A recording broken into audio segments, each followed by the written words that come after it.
Sa isang bayan ng Ilocos Norte, nakatanggap na rin ng cash assistance ang mahigit 160 tricycle drivers. Yan ang ulat ni Jude Pitpita ng Radyo Pilipinas, Lawa.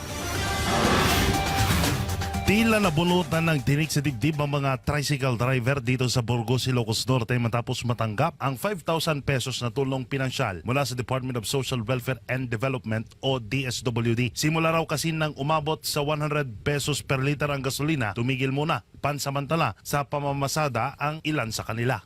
Medyo hindi na ako lumalabas nung yung nagmahal ng gasolina kasi talagang lugi. Parang na-discourage Oo, sir.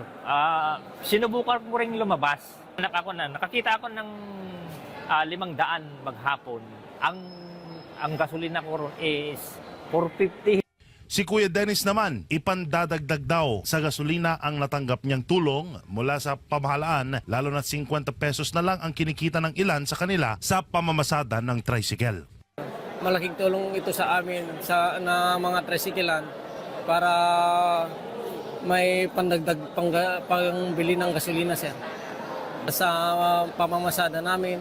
Kabilang sina Tatay Viterbo at Kuya Dennis sa 166 tricycle drivers na tumanggap ng cash relief assistance mula sa DSWD dito sa bayan ng Burgos. Madadagdagan pa yan dahil tuloy-tuloy ang pamimigay ng tulong ng DSWD Region 1 para sa mga sektor ng transportasyon, alinson na rin sa utos ni Pangulong Ferdinand Marcos Jr. Kung sino lang po yung makakapag-submit na sa amin ng updated list at kung sakali ay huwag silang mag-alala kasi tuloy-tuloy naman ho ito. Hindi lang siya maaring sabay-sabay ng April 16.